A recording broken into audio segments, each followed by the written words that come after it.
Welcome back to Technology Review. I'm your host, Mac Jackson Jr. You can find me on Facebook at facebook.com/Technology Review TV. Remember to give us a thumbs up. You can also find me on Twitter, twitter.com/Mac Jackson Jr. or on my website at macjacksonjr.com, where you find information on our workshops, our lunch and learns, upcoming events, my book that's out as well on how to protect your family from identity theft. Definitely a must read.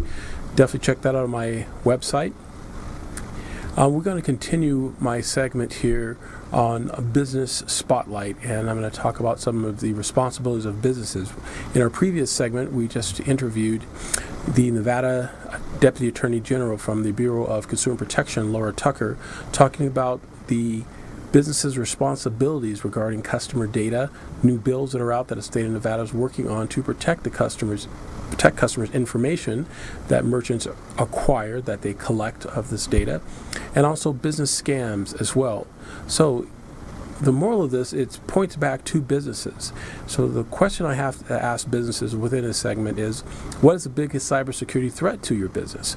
Well, the biggest threat to businesses are not realizing and understanding and being aware that cyber threats affect the business bottom line. And here's how. Companies, when you mention cybersecurity, it's something that they are either aware of or unaware of. They're active or proactive about it. The companies that are unaware of it think that it will never happen to their business and they move on.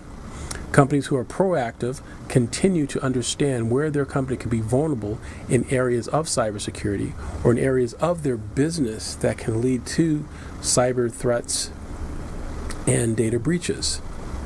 So it's best for companies to be more proactive. One of the problems of companies not becoming proactive in their business and they're looking at data breaches, they're trying to weigh which is more important. How severe would it cost their company if there was a data breach? Well, there are three areas to think about. When you have a data breach within your company, there are three areas of concern you should think of. The first is financial losses. The loss that your company will take from information stolen from your business, having to replenish it, your accounting system being tampered with. Those are financial losses. Reputational damage. Customers. Will customers want to do more business with you knowing that you had a data breach in your organization? Meaning that, can you be trusted with your customers' personal identifiable information? And of course, legal entanglements. All the lawsuits, the punitive damages that attorney general offices around the country and other legal entities around the world will try to assess a business because the business was negligent in protecting customers' information.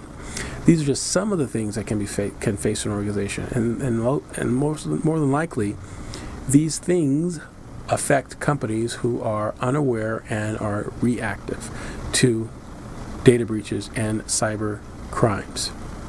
So folks, the bottom line is, this is more than just an IT issue. As a matter of fact, it's beyond the IT issue. It affects the bottom line. All the C-level folks within the organization have to be aware of these types of threats that can happen to a company and understand the vulnerabilities and have a backup plan. So what can a company do?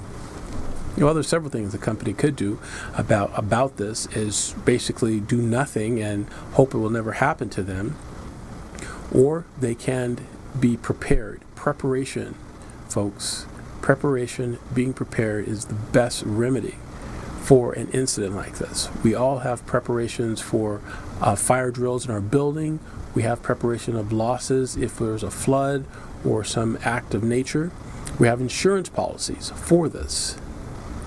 Think about your data. How much would it cost an organization if they were down? If you were down for 3 or 4 days within your organization, where you could not operate your computer systems, how much would that cost you? It could happen. We talk about backups, doing backups on a daily basis, hourly basis, but does anybody ever talk about restore? What does the system look like after backup is done? Are you backing up the right data?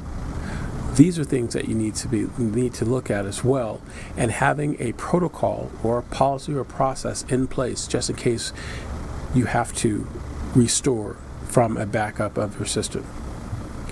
Cybersecurity awareness education is huge, folks. Very, very big right now. You're seeing in the media that the media is starting to talk about it, businesses are starting to talk about it, and what they should do. We all see the threats that happen to businesses in our media, but we need to see some solutions of what companies can do to protect themselves. And there are some things that you can do, right?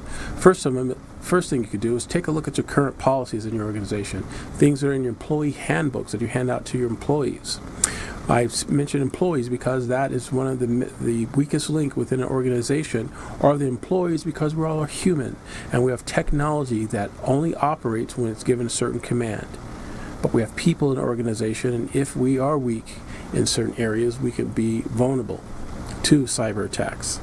Having the employees educated then will become one of your strongest assets within your company, will be your employees, to divert, halt, and stop any sort of cybersecurity attack within your organization. And the best way to do that is through training and through education. That is our biggest defense. There was a study put out recently that showed that there's about 93% of all adults have not had any cybersecurity training or awareness. Not sure what it is. Let's give an example. Let's talk about passwords. Having a passwords in your system set up correctly. Resetting your passwords. Not using your smart device within your organization to charge it up. Meaning bringing your phone into work, your simple phone, and charging it by connecting it to your computer or your laptop or desktop at work. A lot of us take this for granted, thinking this exercise is very harmless and it's a convenience of charging our computer, charging our smartphones or smart devices. But if your smart device is compromised through social engineering or from home, and you bring this device into work, you could expose your company and your organizations to malware. And again, one of the best things to do is to not charge your phone up through your laptop or desktop at work. Old-fashioned way, folks. Plug it into the wall, find an outlet close by you. If not, bring an extension cable closer to your desk and plug it in that way. That's one of the things that we cover in our workshop class on things that employees can do to mitigate the threats of cyber attacks. Some of these things seems like common sense. However, there are other things that have legal implications connected to it and involve compliance within an organization. Like writing down passwords on a sheet of paper. All the passwords you have access to with an end user using their computer system, they write down all their passwords. That is not compliant, folks, because you've now created from a blank piece of paper, you've now created currency. I explain this to a lot of my colleagues who are speakers. When we take information down on a credit card and write on a piece of paper, that blank piece of paper that was worthless 5 seconds ago, now that you've put down a customer's name, address, and credit card number with expiration date and a CVS code on that piece of paper, that piece of paper now becomes currency that can be sold on the dark net for lots of money, folks, for lots of money. And that piece of paper, you may say, well, it's just on a piece of paper, Mac, and I keep the papers with me. If that piece of paper is exposed on a table and people are walking around you, they're pretending that they're texting, they could take a picture of that piece of paper, and now the photo becomes currency. It's that simple. It's that simple. You need to make sure that you have an application on your smart device when you're collecting credit card information, and that information is secured. Because if that customer comes back and says that you were the cause of their data loss, there could be financial penalties for individuals because of the negligence. You see, folks, those are just some of the things you will learn by coming to our workshop, our cybersecurity awareness workshop, and train your employees on how to make sure that the data they collect from their customers are protected within their organization. It's very simple, easy to do.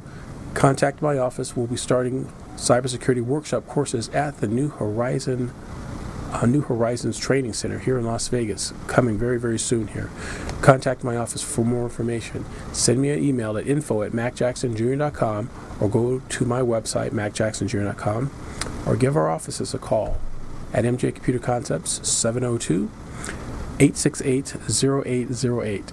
I tell you what, you can also text me. You could text the word MAC, M-A-C-K, to 444-999. That's MAC to 444-999 for information on cybersecurity. We'll be right back, folks, after these messages.